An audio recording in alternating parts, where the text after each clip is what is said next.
Hello everybody, welcome to this talk. This talk, the fourth in the Rosicrucian Mystery series, is entitled The Silver Key to the Rosicrucian Mysteries and Labour of Love. The silver key is the Shakespeare First Folio, which is what this talk will be focused on, and in which I hope to reveal some important things about the Shakespeare Folio, which were purposefully made cryptic.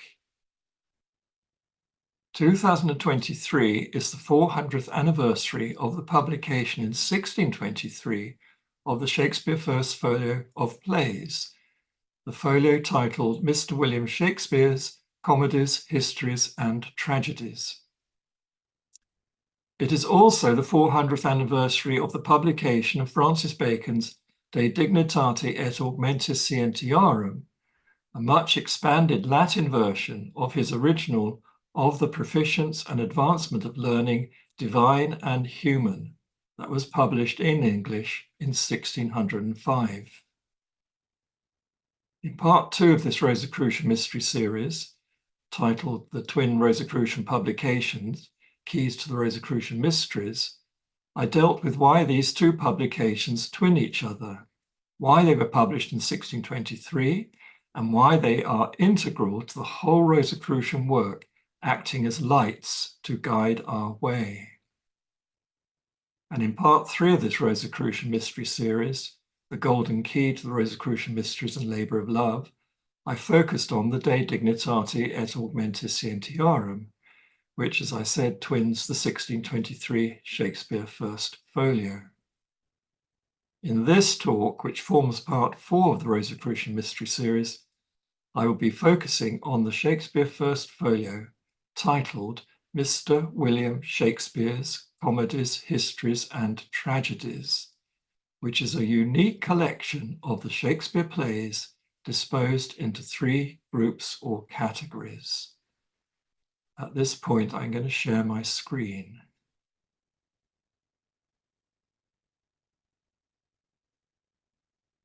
The Shakespeare First Folio was published in the same year and more or less at the same time as Francis Bacon's De Dignitate et Augmentis Scientiarum. Moreover, they were both published soon after the great conjunction of Saturn and Jupiter that occurred on the 16th of July, 1623, in the zodiac sign of Leo, the lion, and have a relationship with that great conjunction in a Gemini twinship scenario that expresses the as above, so below, as below, so above, Hermetic teaching. And both publications were printed in folio format, which was expensive and rarely done, and produced by 2 different printing houses sited close together in the city of London, William Jaggard and his son Isaac for the Shakespeare Folio, and John Haviland for the De Dignitate et Augmentis Scientiarum. Now, the Jaggard's printing house was at the Half Eagle and Quay in a street called Barbican in the ward of Cripplegate Without. And the Haviland printing house was in Eliot's Court, close to the Sessions House in the street called Old Bailey, just outside of the old city wall between Ludgate and Newgate.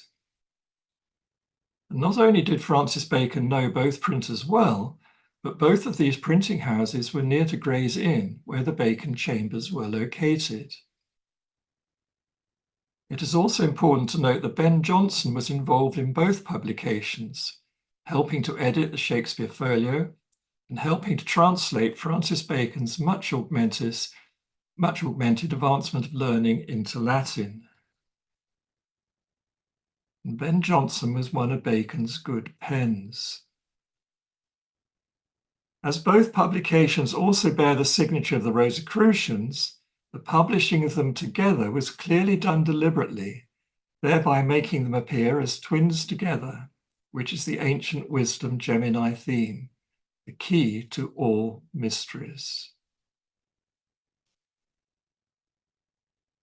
The Shakespeare Folio was formally entered into Liber D of the Stationers' Company on the 8th of November 1623, just 26 days after Bacon's De Dignitate et Augmentis Scientiarum was registered on the 13th of October, 1623.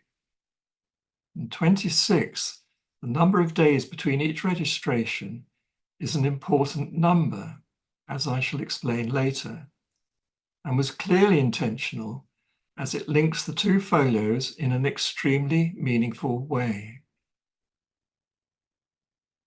The Shakespeare Folio was entered under the title Mr William Shakespeare's Comedies, Histories and Tragedies by the publishers Edward Blount and Isaac Jaggard, and listed 16 Shakespeare plays which had not been previously registered or published. The Jaggards, William and his brother John, and Isaac, William's son, were the printers of the Shakespeare Folio, as also several editions of Francis Bacon's essays, those that were published in 1597, 1606, 1612, and 1613. The earliest record of a retail purchase of the Shakespeare First Folio is an account book entry for the 5th of December 1623, recording that Edward Deering purchased 2 Shakespeare folios. The Shakespeare First Folio of 1623 contained 36 plays, of which only half had been previously published as quartos. The rest, 18 plays, would have been lost to history had it not been for the First Folio. The plays were divided into the thematic categories of comedies, histories, and tragedies. The printing of the book is estimated to have occurred over an 18-month span, starting around February of 1622. And the bulk of the work was edited prior to going to print. But there are approximately 134 pages that show signs of editing whilst the printing was in process. As it seems no pages were ever discarded, even when they were subsequently corrected after being proofread, this had the effect of producing many individual copies of the First Folio with significant variations from each other. In addition, there was the matter of Troilus and Cressida. It is known that Troilus and Cressida was originally intended to follow Romeo and Juliet in the folio, and to occupy pages 78 onwards in the tragedies. For several early copies of the folio survive that contain the leaf that was subsequently cancelled, which has on its recto side the last page of Romeo and Juliet, and on the verso side the first page of Troilus and Cressida. However, for some reason the play had to be removed from the folio, temporarily as it turned out, which was probably due to a conflict over the rights to the play. And this removal set in motion a redesign of the folio, and so Troilus and Cressida does not appear in the catalogue of plays that was typeset and printed as a final version. A few copies of the folio were issued without Troilus and Cressida, but then before more folios were printed, the play was inserted again into the folio. However, by then the repagination of the tragedies had been completed, with Coriolanus as the first play of the tragedies, and with its first page numbered 1. Now this meant that Troilus and Cressida had to be inserted before Coriolanus and after Henry VIII, the last of the Histories, and with its pages left unnumbered, except for the second and third pages of the play that retain their original numbering, 79 and 80 respectively. And the first page of Troilus and Cressida began on the verso of a leaf.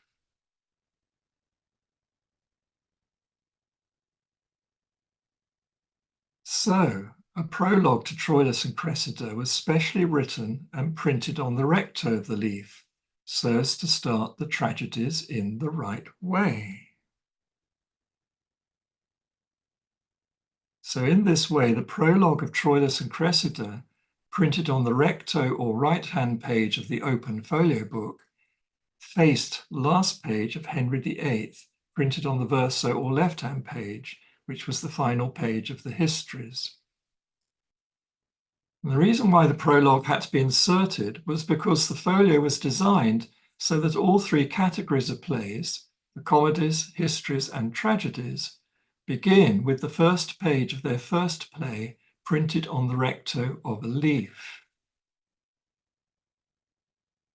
Then, when the cancelled leaf bearing the last page of Romeo and Juliet on the recto and the first page of Troilus and Cressida on the verso could be replaced, it was done by replacing the first page of Troilus and Cressida with the first page of Timon of Athens on the verso of the last page of Romeo and Juliet.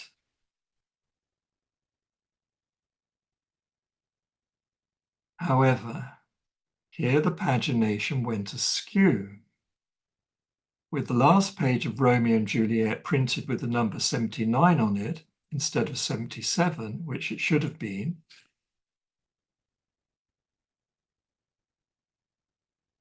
and with the first page of Timon of Athens on the verso numbered 80 instead of 78.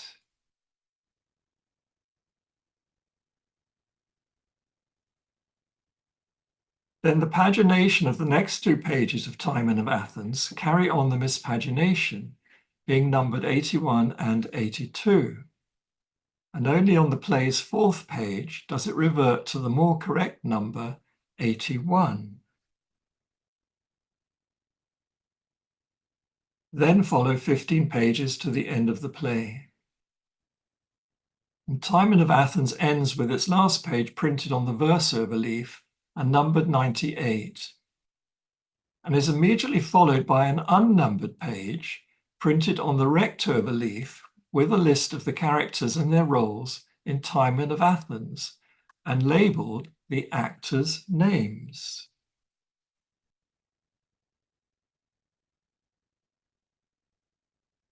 Now this unique, unnumbered, and seemingly misplaced page, as it comes at the end of the play rather than at the beginning, together with its ambiguous title, should immediately draw our attention. And indeed, like other key pages in the folio, it contains much of interest. For instance, the 7 squares headpiece. So there are the 7 squares.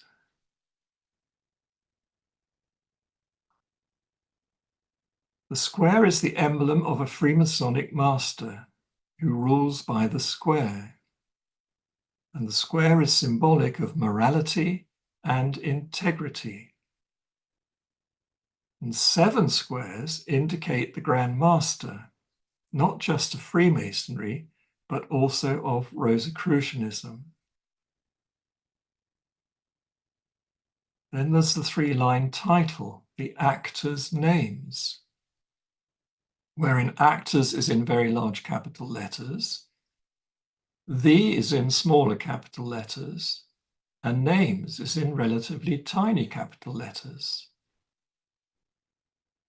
The first letters of the first 2 words are T-A, the same as the capital letters of Timon of Athens. T-A are the Hebrew letters Tau and Aleph, the last and the first letters of the Hebrew alphabet. The Greek equivalent is Omega and Alpha, the reverse of Alpha and Omega, the first and the last.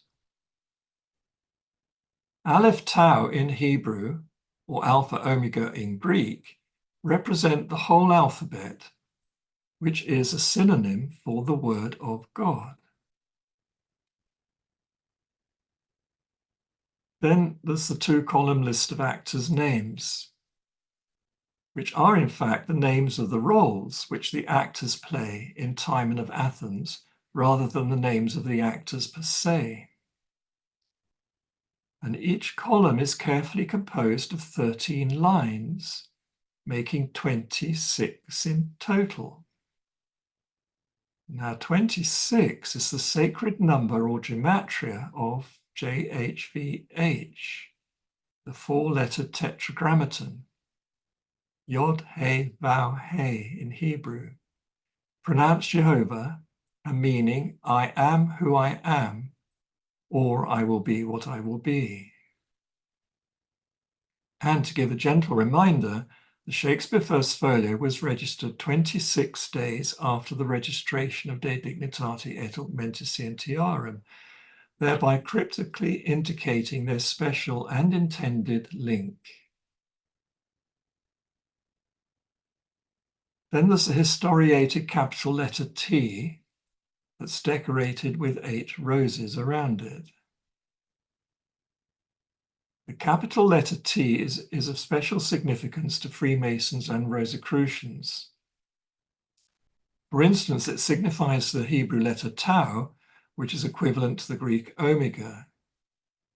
The Greek alphabet, however, does have a letter tau, and it is the 19th letter of the 24-letter Greek alphabet, as also of the Elizabethan English 24-letter alphabet. And it is called the mark or symbol of life. And it represents St. Anthony's cross, the cross of life. Now, the rose is symbolic of beauty, the beauty of the soul.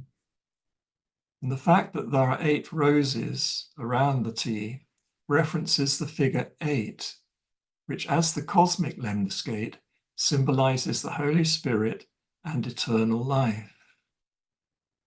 Also, the cross and rose together signify the rose cross. Then there's the coat of arms emblem. This portrays the Gemini as the supporters of the royal coat of arms.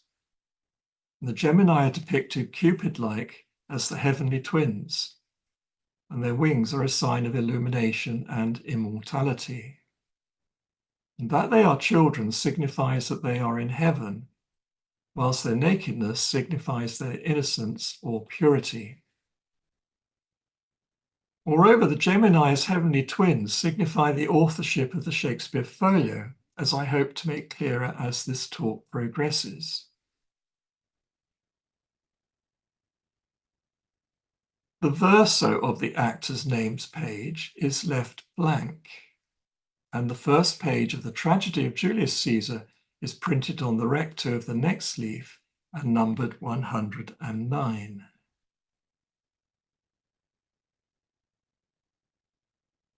So if the numbering of the 2 unnumbered pages are carried on from the last page of Timon of Athens, which is numbered 98, then the actors' names page would be number 99, and the blank page would be number 100. However, the blank page could also be considered to be number 108, as it faces the first page of Julius Caesar, which is numbered 109. In other words, the blank page can be considered as being numbered either as 100 or as 108, both of which refer to divinity. And this, in fact, fits perfectly in terms of symbolism, as it signifies what lies behind the actors' names page with all that it denotes. As for the rest of the pagination of the tragedies, it follows on from the Julius Caesar first page numbering, and is correct, except for a few pages that are misnumbered. I mention all this because in some cases, for some particular pages, the numbering is important, as it provides a meaningful cipher for attracting special attention to the page. The very last page of the folio, the last page of the tragedies, is an instance of this, and was purposely misnumbered for a reason that I shall deal with later in my talk.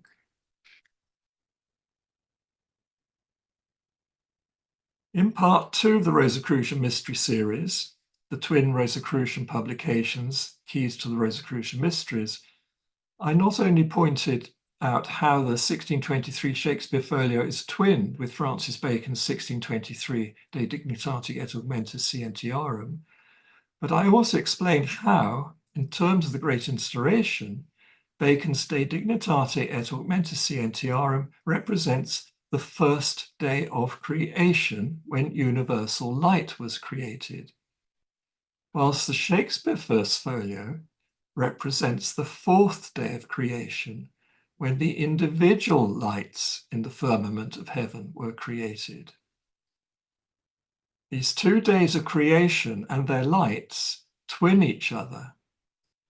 The light of the first day being one single universal light, whilst the light of the fourth day is made up of individual lights disposed in 3 distinct groups: the greater light, lesser light, and stars. The 6 books or stages of the Great Instauration, by means of which a new temple of philosophy and science is built as a true temple of light, are likened by Bacon to the 6 days of creation, as described in the first chapter of Genesis, the first book of the Holy Bible. That's Genesis chapter 1, verses 14 to 19. And these 6 books of the Great Instauration are depicted on the title page of the first English translation of the De Dignitate et Augmentis Scientiarum, and show how they relate to the 6 days' work of creation. Now, as you look at the picture, please note that such pictures are shown face to face. That is to say, the picture is like another person facing us. So their right-hand side will be to our left, and their left-hand side will be to our right. Many people don't realize this. Book 1, called Partitiones Scientiarum, which means partitions of sciences in Latin, which is another name for the De Dignitate et Augmentis Scientiarum, is shown at the top of the 3 books on the right-hand sun pillar. I'm pointing to that now. And this is the sun pillar, the sun up there. And there's an enlargement of it.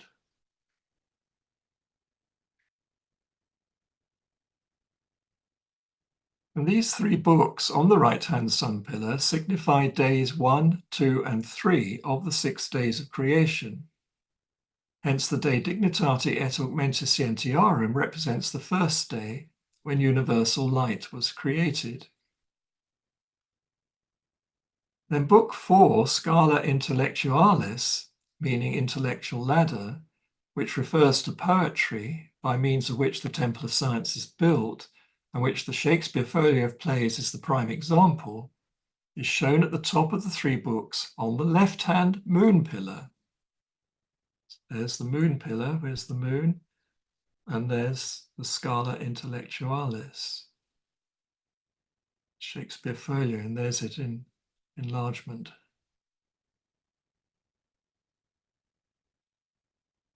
And these 3 books on the left-hand moon pillar signify days 4, 5, and 6 of the 6 days of creation. Hence, the Shakespeare First Folio, Mr William Shakespeare's Comedies, Histories, and Tragedies, represents the 4th day of creation when the lights in the firmament of heaven were created. Now, these lights are described as being of 3 types: a greater light to rule the day, a lesser light to rule the night, and stars. And their purpose is described as threefold. 1, for dividing the day from the night. 2, for signs, seasons, days, and years. And 3, for giving light upon the earth. In terms of the Shakespeare plays, these purposes could be described as 1, showing the difference between good and evil, knowledge and ignorance, love and non-love. 2, showing the importance of time and how it works, how it gives us signs as to what is possible or likely to happen, how it influences our characters and creates character types, and how it governs the cycles of nature and the whole process of life, natural, human, and divine. And 3, bringing inspiration, wisdom, and illumination to human souls incarnate in the physical world. How the three categories of plays, comedies, histories, and tragedies, fit into this is shown in the illustrated title page of Ben Jonson's 1616 folio of poems, plays, masques, and entertainments, titled The Works of Benjamin Jonson. And tragedy is shown on the right-hand sun pillar, comedy on the left-hand moon pillar, and tragicomedy on the middle star pillar. Tragicomedy is up there. There's tragedy, right-hand pillar, comedy, left-hand pillar, and tragedy, comedy, crowning the middle pillar. Shakespeare's histories are what Ben Jonson calls tragicomedy.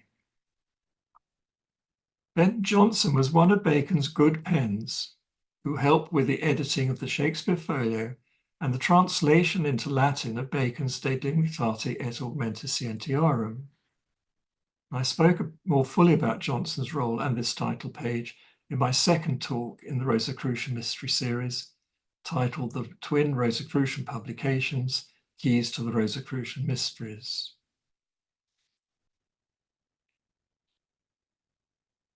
The Shakespeare Folio begins with a short poem to the reader, followed on the next page by the title page. To have a poem instead of an illustrated frontispiece is unusual, which should be enough to alert us to something anomalous about the book. This to the reader poem refers to the portrait of Shakespeare on the title page, so is usually called the portrait verse. But straightway, as one reads the verse, the alert reader can sense that something is not quite as it seems at first sight, since the verse tells us on its first two lines to see this figure, presumably referring to the engraved portrait of Shakespeare on the title page. But then on the last two lines, it instructs us to look not on his picture, but his book. In other words, we're being asked to see this figure, but then to look not on his picture, but to look on his book. These are not only two different ways of observing, see and look, but also two different things to see and look at, figure and book. Also, two different ways are being used to describe the portrait, as a figure in the first line and as a picture in the last line. Moreover, if we count the use of two sets of two lines to do this, one set at the beginning and one set at the end, we have two more examples of duality or twinship. Then we have the more subtle twinning of the reader being asked to see and look, which marries together the idea of having to see or look at the words on the page in order to read, but what we are reading are thoughts and ideas that speak to the mind, which in turn conjure up images in our imagination, which we can see and think about. In other words, reading and seeing or looking are also being twinned in this description. Then all this is summed up in the final line by the twinship of picture and book. The word picture is a good description of the portrait, as it is a picture. But the word figure is ambiguous in its meaning, because it can refer to the representation of a person, such as a portrait, or it can also refer to a symbol, a cipher, a numeral, or a geometric form. In other words, if it is the portrait of Shakespeare we're being asked to see, the portrait could be symbolic. and there could be a numeral or set of numerals portrayed in it. And there could also be some form of geometry present in it. Alternatively, to see the figure might not refer to the portrait at all, but to the verse, particularly because the verse says, "Here seest put." The "here" emphasizing that the verse is meant rather than the portrait on the title page, which is on the next page. And the latter, to be spatially correct, would require a "there" rather than a "here." However, we will discover that both options, seeing the portrait or seeing the verse, are true. Then, if we were to read the verse again, we would discover that there are many ambiguous words and phrases which make the whole 10-line verse have a double meaning. And the verse is signed B.I. And as it is generally accepted that these are the initials of Ben Jonson, then it starts to make a lot of sense, as Ben Jonson was a renowned master of ambiguity. So let's start from the beginning again, knowing that the verse is ambiguous in its meaning, even cryptic.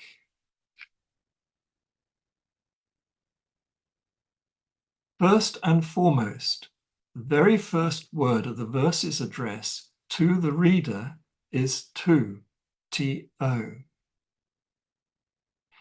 This is echoed or doubled by the word to, T-W-O, that is prominently formed by the initial capital letters of the first three non-indented lines of the verse, the first, third, and fifth lines, which stand out because every other line is indented. These two words sound phonetically the same, yet are spelt slightly differently.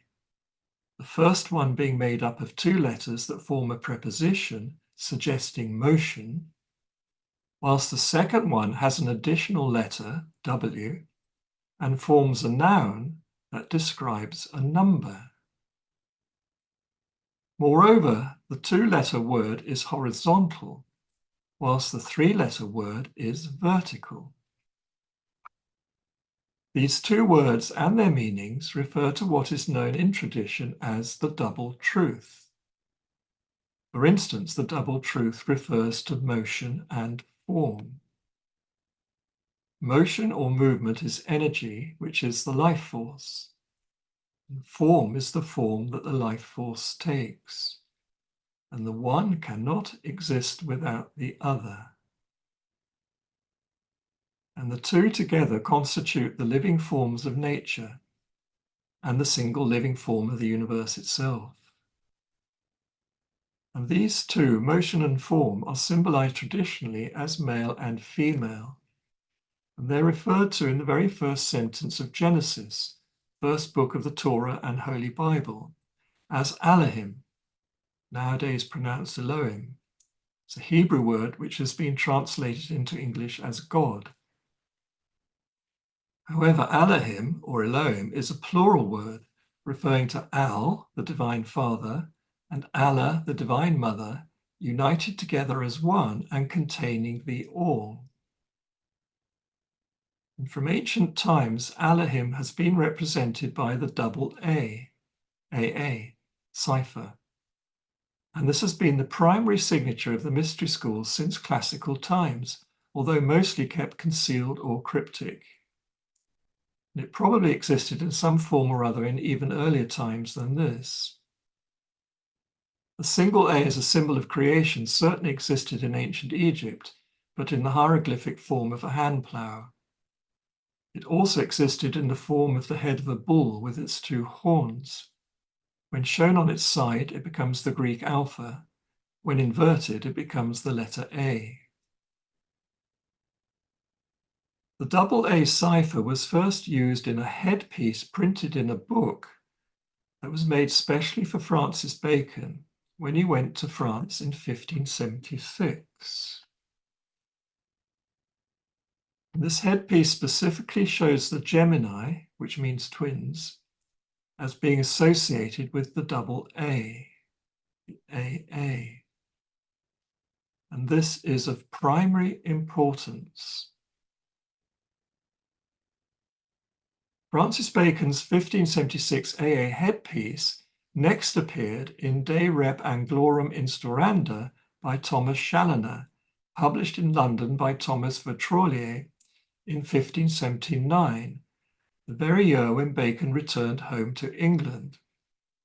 So he probably carried the wood block headpiece with him when he came back to London, which was certainly possible if he was the designer and owner of it, which looks likely.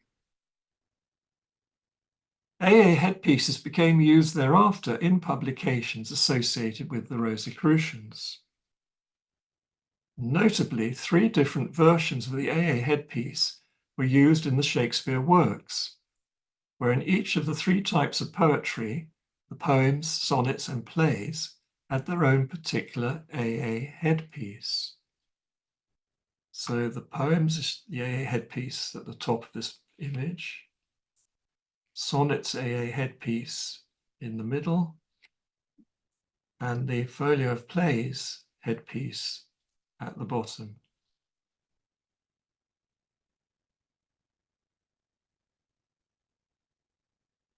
The double A cipher refers to Al and Allah united together as one, as the Elohim. They create heaven and earth, which to begin with are dark, formless, and void. Then heaven moves as the Holy Spirit, the breath carrying the word. And the earth, which becomes the waters when moved, gives form to the movement. And light, or delight, is created as a result, which is then divided from the darkness, with the light being called day and the darkness night. All of this, and all that follows, depends on duality, the duality which together, united in love, creates the third. Now returning to the portrait verse,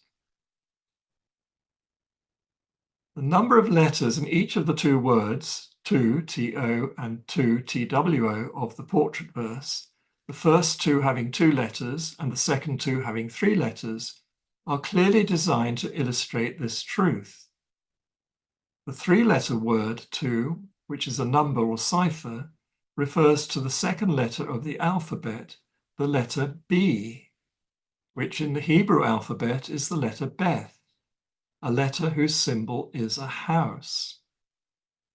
And this letter Beth is the very first letter of the Hebrew Torah and Holy Bible, with the first Hebrew word of Genesis being Bereshit.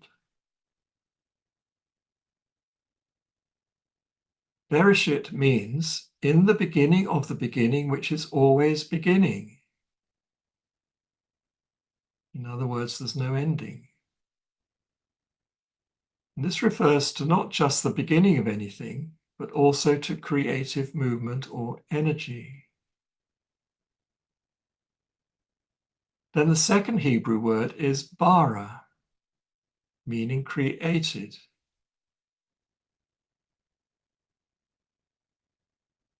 This Hebrew word also begins with the Hebrew letter Beth, but refers to what is created.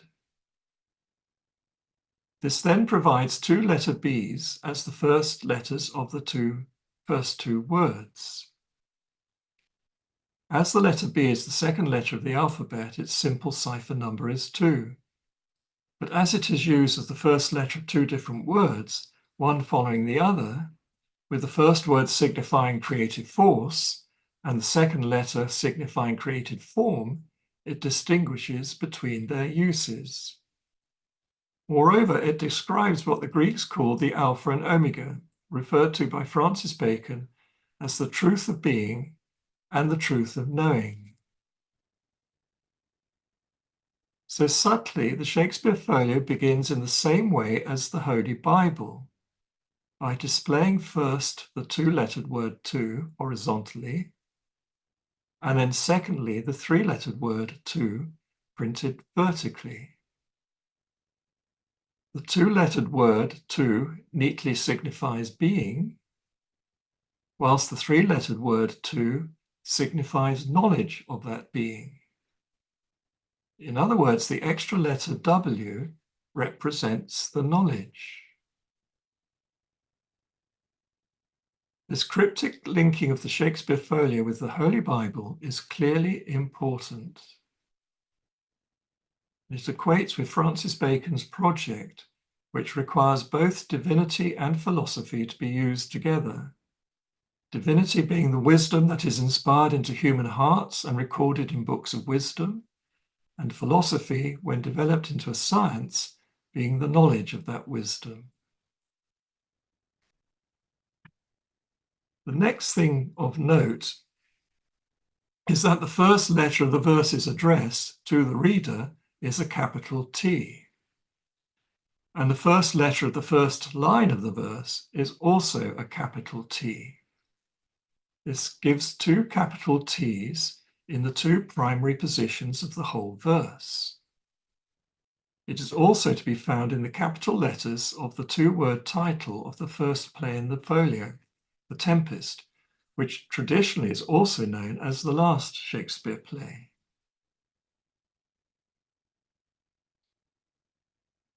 This page is the first page of the collection of plays and is numbered 1. On the first two lines of the play as printed, which includes who says what in italics, the Gemini can be identified as the master and the boatswain or boatswain. The letter B is also emphasized, being the enlarged and historiated capital first letter of the first word that the master speaks, which is boatswain, boatswain. The boatswain then responds, "Here, master." In this way, in the first two lines, the two names of master and boatswain appear twice, with one set of names unspoken, the other set spoken. This again references the double truth, the truth of being and the truth of knowing, or divinity and philosophy. Double T can also be found secretly hidden in the total number of plays in the Shakespeare Folio. There are 36 plays in the Shakespeare Folio. However, one of those plays forms Henry IV Part 2, and a further 2 plays form Parts 2 and 3 of Henry VI. Therefore, from the point of view of play titles, there are in fact just 33 complete plays in the Shakespeare Folio.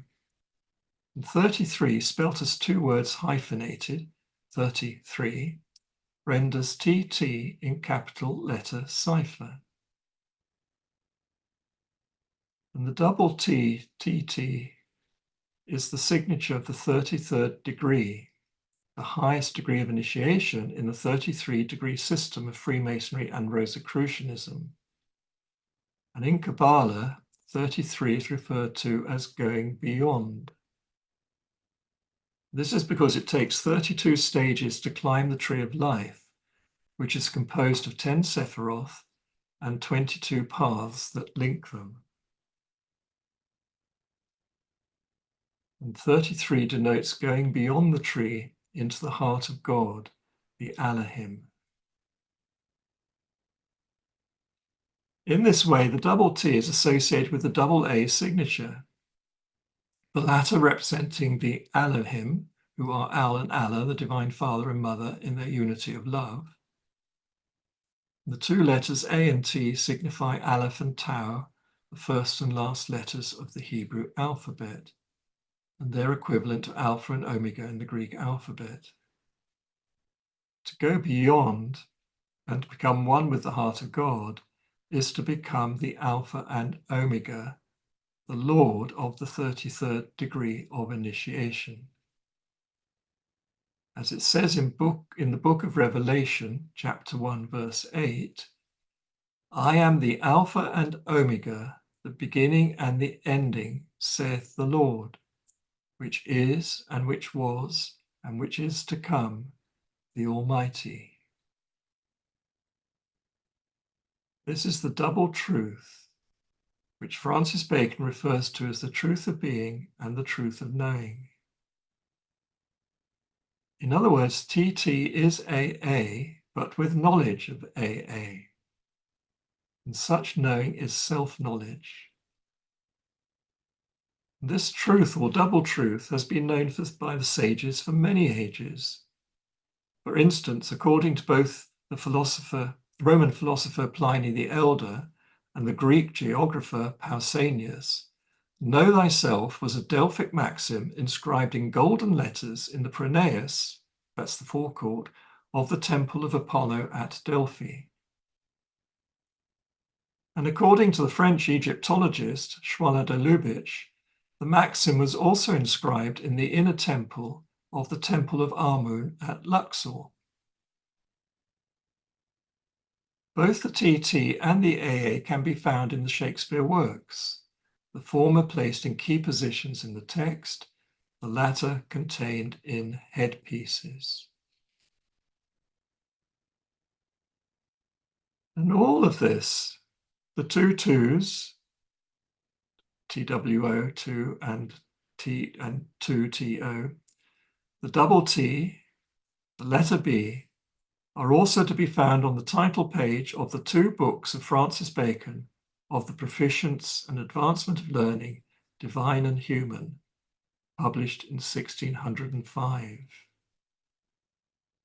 This two-book or two-part version of the Advancement of Learning was the predecessor to the 9-book Latin version, De Dignitate et Augmentis Scientiarum, that was published in 1623 as twin to the Shakespeare Folio.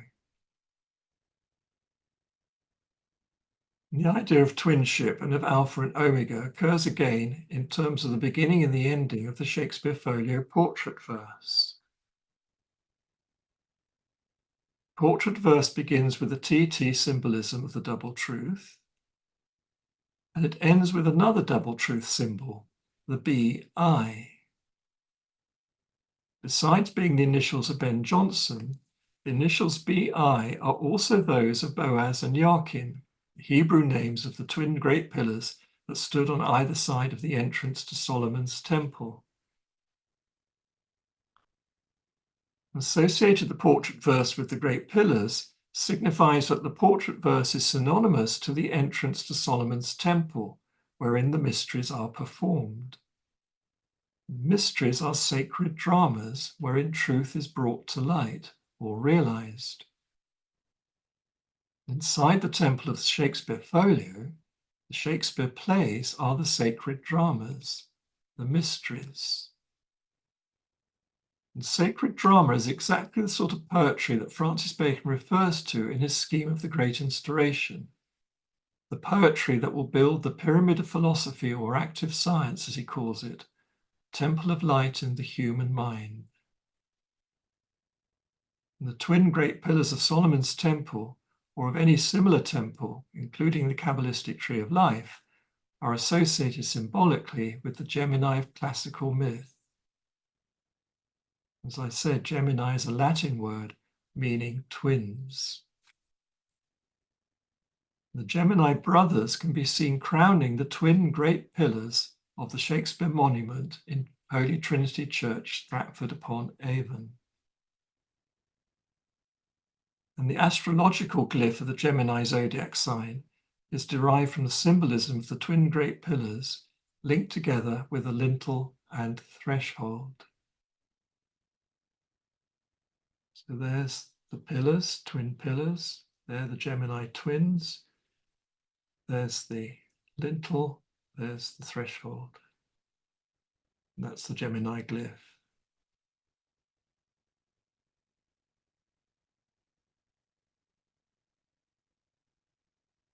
Now the Gemini take their name from Leda and the Swan.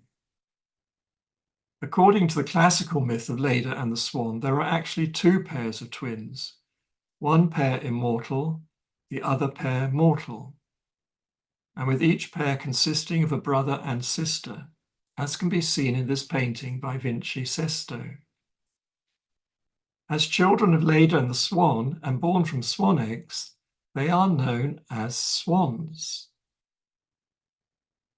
The Gemini brothers are also known as spear shakers or Shakespeares. They're commonly represented as riding white horses, dressed in white tunics and purple mantles, wearing golden helmets crowned with flames, and holding shining spears vibrating with light. There are no stories or myths about the Gemini sisters also being spear shakers or Shakespeares, but the great goddess Pallas Athena, the 10th muse, is famously known as the spear shaker. And it is she who gives golden helmets of invisibility to her heroes, the sons of wisdom, who are inspired and enlightened by her and do great deeds as a result. The Gemini brothers are such sons of wisdom, and all others like them. So it is not for nothing that twins appear in several of the Shakespeare plays, notably Comedy of Errors, The Two Gentlemen of Verona, and Twelfth Night. But the idea of twinning, or of duality and partnership, of lovers, of friends, or enemies, pervades all the plays. And Francis Bacon wrote an entertainment about the Gemini brothers for the 1594 Gray's Inn Revels, called The Honourable Order of the Knights of the Helmet. And Bacon had been elected Treasurer of Gray's Inn specially for that year, in that year, so as to organise, create, oversee and write with others the 1594 Gray's Inn Revels that took place over the 12 days of Christmas, and which the Shakespeare play Comedy of Errors was performed for the first time. The Knights of the Helmet represent Athena's heroes who were given golden helmets by her. And here it should be noted that the name William is derived from the German words Wilhelm, meaning golden helmet. It should also be noted that the Gemini spear shakers in this picture by Vincenzo Catari are wearing helmets that flame with St. Elmo's fire. And this is the same fire that Ariel manifested in the storm that begins Shakespeare's play, The Tempest.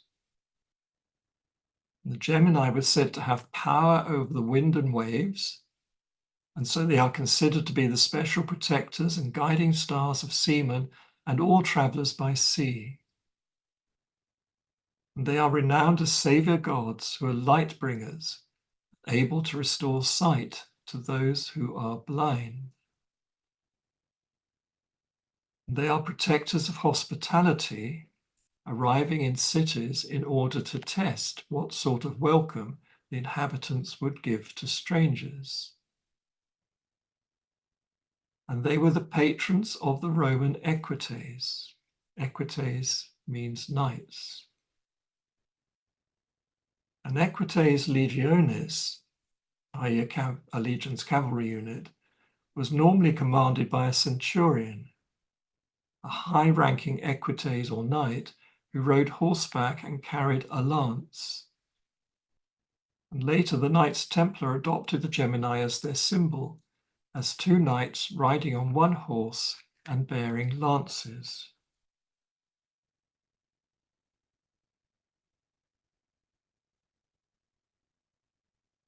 The Gemini brothers were referred to as the heavenly twins, the mortal immortals. The mortal brother having been raised to immortality by the sacrificial love of his immortal brother. They represent and are the keys to the whole mystery of life, as expressed in the symbolism of the gold and silver keys of St. Peter, the hierophant's keys. And they are also the keys to the design of the Shakespeare works and to the mystery and purpose of the Shakespeare authorship. The ultimate key is to do what the Gemini brothers did. The twins loved each other greatly. So when the mortal twin died, the immortal twin, out of love, sacrificed immortality and descended from the spiritual world to help his brother resurrect and ascend as an immortal soul. They then both rose to the celestial world as mortal immortals, where they dwell in peace amongst all the illumined ones, and can choose to incarnate singly or together as saviors to help the rest of humanity and the world. This whole Gemini Shakespearean mystery is something that has been happening over the last 4 centuries and was clearly designed to happen. It is a great mystery or sacred drama performed for our benefit, wherein the immortal author has sacrificed himself or themselves in order to resurrect and raise the mortal actor and the rest of us to immortality, the state of illumination wherein truth is revealed.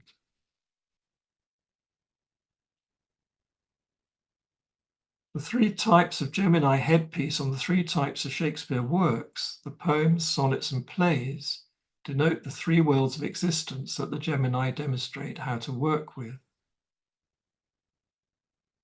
The poem's headpiece depicts the spiritual world. The sonnet's headpiece depicts the celestial world. The play's headpiece depicts the natural world. The celestial world is the middle world that unites heaven and earth, spiritual and natural, in what is called the mystical marriage. To attain the celestial world is done by following the middle path between the twin great pillars, uniting what the great pillars mean in a balanced harmony and union of love.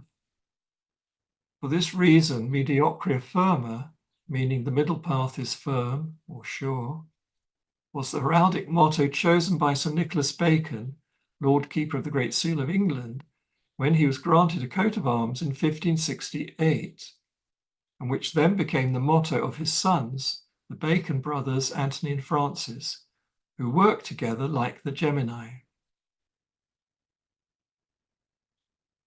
Now, to walk the middle path requires acting on the square as taught in Freemasonry, and this refers to moral integrity. And Bacon refers to his philosophy as a moral philosophy, and therefore requires moral integrity to build the temple or pyramid of philosophy and active science. So it is not by chance that the layout and spacing of the fonts for the printing of the portrait verse fronting the Shakespeare Folio delineates a square.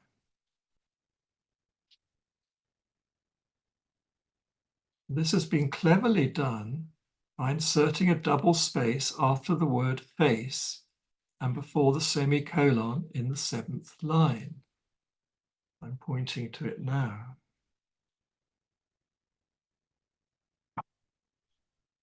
This double space also creates a silent beat in the rhythm of the poetry, a seeming pause in the reading of the poetry in order that the verse might make sense, whilst at the same time it emphasizes the word face. When Freemasons are exhorted to act on the square, it references the square mosaic floor of the Holy of Holies of Solomon's temple. The mosaic floor is a square measuring 10 by 10 units. The mosaic floor is the surface or upper face of the metaphorical cube known as the foundation stone of the universe, in which is all wisdom. And Freemasonry presents the mosaic floor as an 8 by 8 black and white chessboard surrounded by a tessellated border. And chess is known as the game of life, wherein life is essentially love, the nature of God, or of Elohim. And the game is governed by the laws of love, which are wise and require intelligence to understand and play well. And the game is played between 2 players who are learning to befriend and love each other, and thereby come to know each other. And this is why, in The Tempest, the lovers, Ferdinand and Miranda, are discovered playing chess near the culmination of the play. The Gemini duality is further developed in the portrait verse, in the sense that the verse is full of double meaning. For instance, the verse states that it was for gentle Shakespeare cut.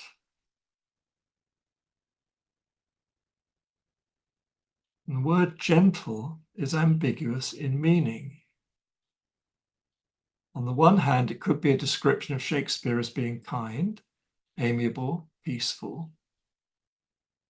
On the other hand, it can be referring to Shakespeare as having the rank of a gentleman, which was the term for a man of gentle birth. And this meant belonging to a family having both land and position, and entitled to bear arms. In other words, the landed gentry, the higher escalons of whom were the aristocracy, although the more usual term for those was noble, the nobility.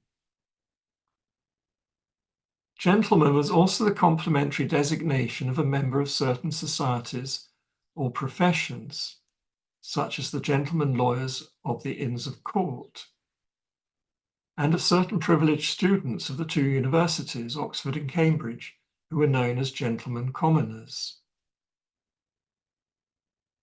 The actor William Shakespeare became a gentleman in 1596 when his father was awarded a grant of arms, which William inherited in 1601 when his father died. Both Anthony and Francis Bacon, however, were gentlemen from birth, as sons of Sir Nicholas Bacon, Lord Keeper of the Great Seal.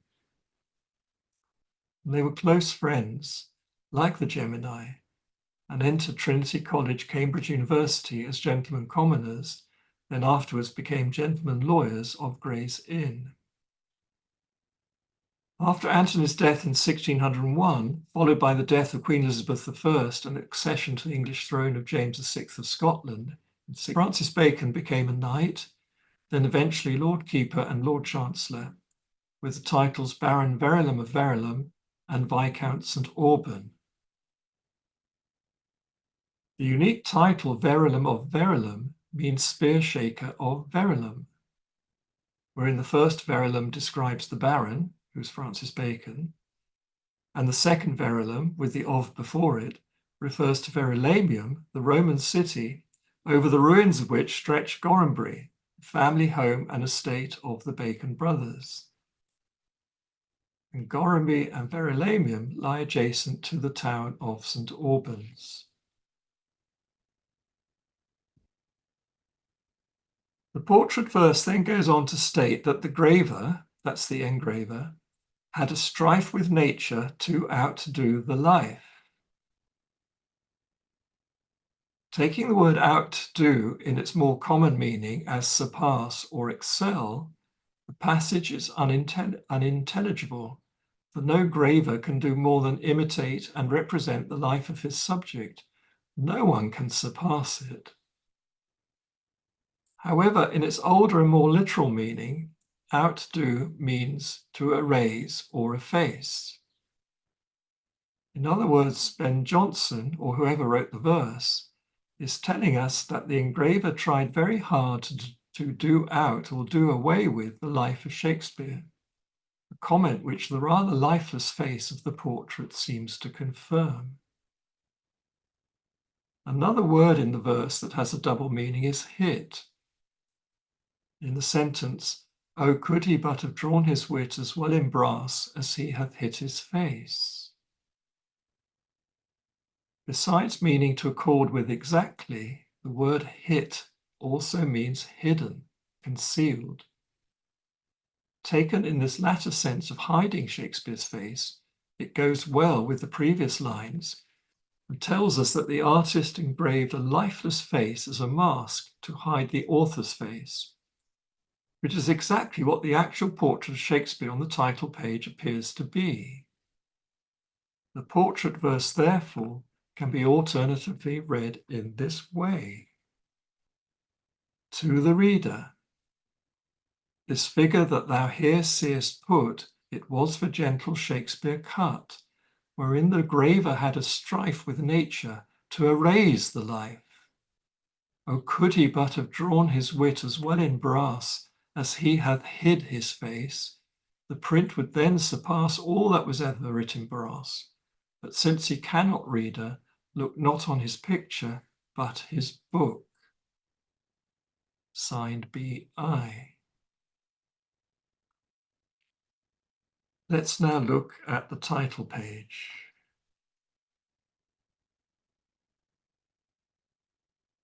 Besides the portrait of Shakespeare, the name Shakespeares, it printed in large bold capitals, stands out most prominently, which makes us see immediately both the name and the portrait together. In this way, the name Shakespeares and the large rectangular Shakespeare portrait twin each other perfectly, one being a name made up of letters or ciphers, so it comprises a figure, and the other being a picture. So the name or figure and the portrait or picture appear together on the title page, with one above the other, like the Gemini, one immortal and the other mortal. And the picture, as noted before, is strange and seems to depict a face which acts as a mask that hides someone else's face, just as the portrait verse tells us. As for the figure, it should be noted that the name Shakespeares is typeset in capitals, with the letters spaced out so that the name extends the whole width of the printed page, and without an apostrophe before the last S.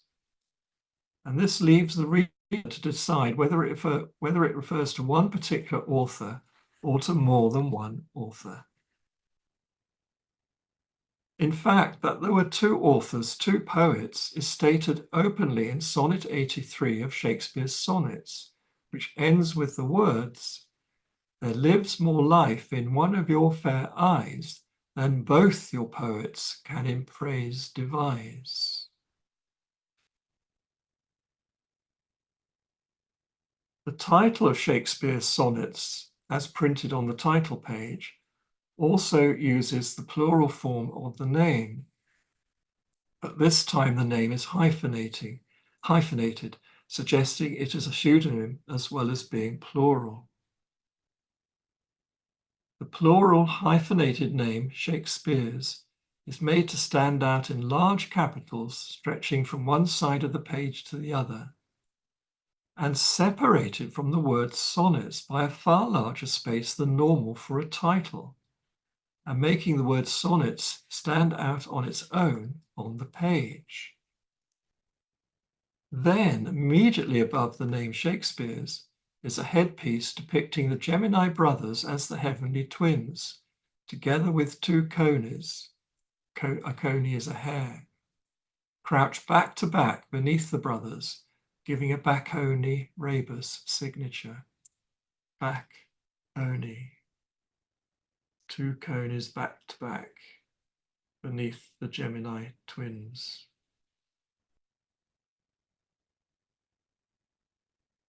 The headpiece and name Shakespeare's are so close together that the name appears to be the description of the Gemini headpiece above it, rather than being linked with the word sonnets to form a title. All this is a very strong hint that the two brothers, Anthony and Francis Bacon, are the two poets who are the Shakespeares. However, there is always a double truth. So when it comes to the folio of Shakespeare plays, the plural name Shakespeare's could also refer to the practical business arrangement of one person being the poet-author of the plays, and the other person being the actor cum businessman who enabled the plays to be performed on stage. Or the poet-author could be two poet-authors, and the actor cum businessman could be two of them, two actors cum businessmen, who enabled the plays to be formed on stage. If we look carefully at the portrait's face, we can see that it could be a mask that hides the face of someone else, such as the real author. Besides the sharp line under the chin that many viewers believe is suggestive of a mask, the head seems a little too large for the body, and in fact appears to be disembodied and not belonging to the body below. And this effect is largely because both the face and the collar are portrayed relatively light, being illumined from above, which contrasts sharply with the dark doublet clothing the body that is below the collar in the shadow.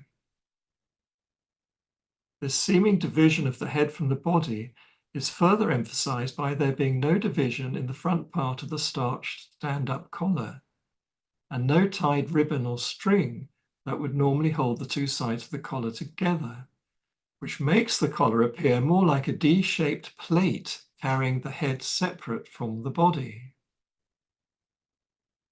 Moreover, the doublet in the picture, of which only the chest and shoulders are shown, is drawn in such a way as to show two left shoulders, one seen from the front, the other from the back, which signifies that the picture is left-handed and therefore cryptic. Notably, the way the embroidered beaded edges of the doublet shoulders are drawn spells out the letters IC. And IC phonetically renders I see, which not only confirms the I see moment of seeing the cipher and then of realizing what it means, but also renders the double truth, the truth of being and the truth of knowing, as Francis Bacon describes it. As if in support of this, the two shoulders and the two letters they portray are on each side of the chest, in which is the heart, which indicates that here we are dealing with heart truths as distinct from the head truths above. The letters IC render, in simple cipher, the numbers 93 or 93, which Francis Bacon gives as the age of St. John the Beloved when he died. And to quote him from his History of Life and Death, St. John, an apostle of our Saviour and the beloved disciple, lived 93 years. He was rightly denoted under the emblem of the eagle for his piercing sight into the divinity, and was a seraph among the apostles in respect of his burning love. St. John the Beloved, who is also known as St. John the Divine, is reputed to be the great seer of Revelation, the last book of the Holy Bible. And he is the patron saint of the Rose-Cross degrees, the higher degrees of initiation. And to see with the eyes of the eagle is associated with those degrees. Indeed, the second Rosicrucian manifesto, the Confessio Fraternitatis Rosicrucis, meaning the Confession of the Rosicrucian Fraternity, was published in 1615, warns that only those who have received strength borrowed from the eagle may behold the Rosicrucian Fraternity and their house of the Holy Spirit. Now, John the Baptist, on the other hand, is the patron saint of the Freemasonic craft degrees that precede the Rosicrucian degrees and prepare the way for those higher degrees to be achieved. It is noteworthy, therefore, that St. John the Baptist was martyred by being beheaded, and that his head was delivered on a plate to Herod's stepdaughter. The title page portrait, therefore, not only conceals the real author or authors, but also cryptically references the two St. Johns, the Baptist and the Beloved, and via them, Freemasonry and Rosicrucianism.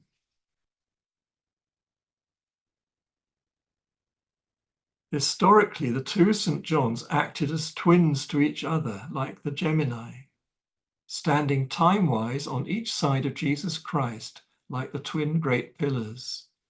The Baptist coming before Jesus' baptism so as to prepare the way, and the Beloved coming after Jesus' ascension, appointed by Jesus to look after the Holy Grail of the inner teachings. Emphasizing this twinship, the feast days of the two saints are at opposite poles of the year, the Baptist being associated with midsummer, the Beloved with midwinter. And this gives another reason for the portrait's head and collar to be light and the doublet covering the body to be dark, being suggestive of midsummer and midwinter respectively. And the symbolism is very well executed and very clear once it has been seen.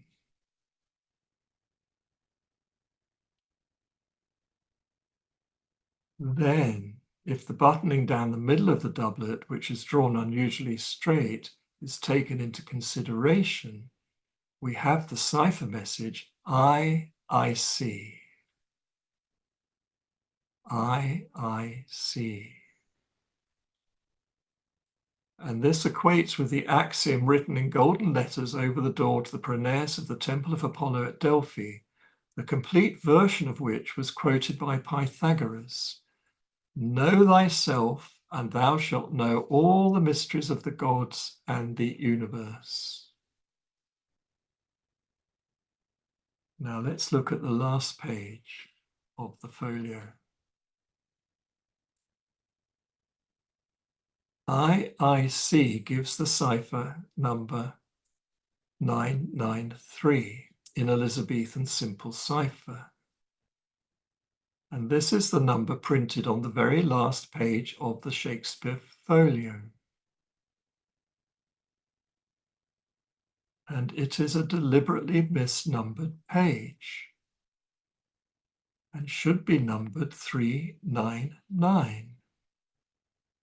In other words, 993 is a reading of the page number backwards from right to left instead of the more usual left to right.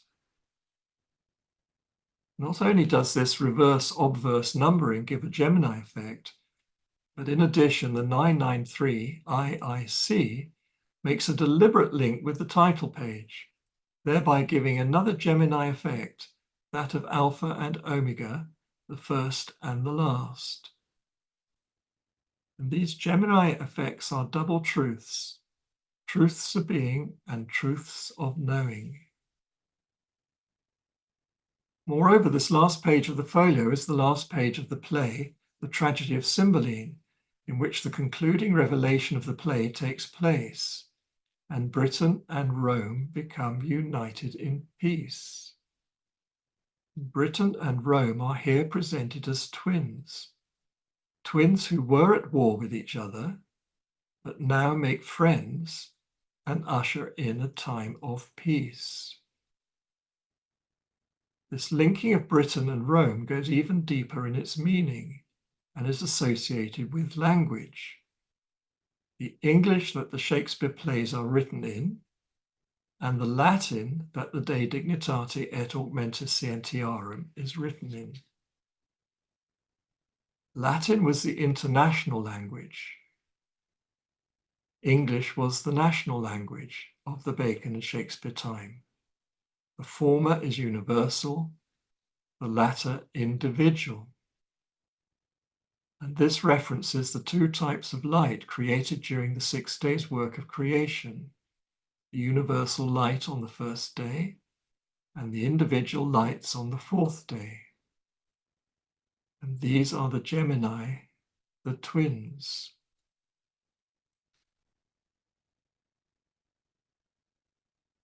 Then the title, Comedies, Histories and Tragedies, tells us that the plays are positioned into 3 categories.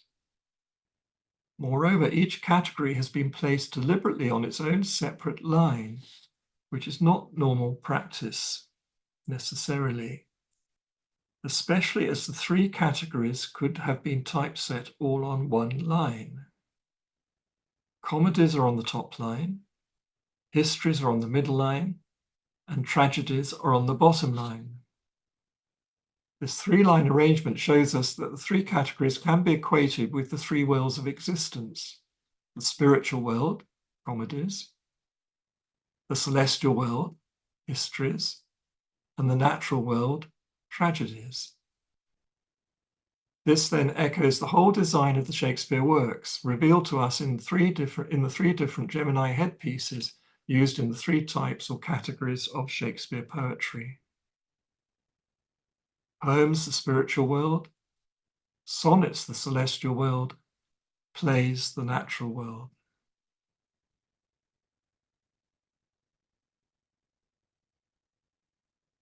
So this gives us a clue as to what to look for in terms of seeing the Shakespeare works with eagle eyes.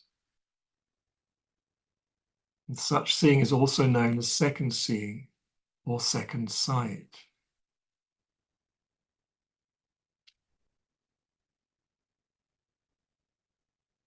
So just to take you a bit deeper, the title page of the Shakespeare Folio acts like the doorway and veil to the Temple of the Mysteries. When we can draw the veil aside, we can enter the mystery within, and all the smaller mysteries contained within the greater mystery. There are 36 of these smaller mysteries or Shakespeare plays, plus a preface of 11 printed pages, including the portrait verse. The preface plus the 36 plays provide us with 37 mysteries. And 37 is a very special number. 37 is a key number. As I explained in part 1 of this series on the Rosicrucian Mysteries, one of the 3 angles of the Pythagorean right-angled triangle, known as Euclid's 47th proposition, is 37 degrees. And Freemasonry refers to this triangle, which has sides in the ratio of 3 to 4 to 5, as the gallows square. And this is a square that is always true and is therefore used to test whether a master's tri-square is truly square. The tri-square is a t-square. Also, as I explained in part 1 of the Rosicrucian Mysteries, the 37th degree angle is symbolic of the Madonna and child relationship.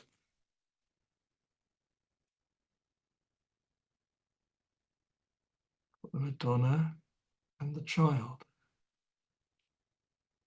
This refers in particular to the birth of light. But in terms of the Shakespeare Folio plays, this refers to the birth of individual lights rather than the universal light. The universal light in Bacon's scheme of the Great Instauration is equated with the De Dignitate et Augmentis Scientiarum.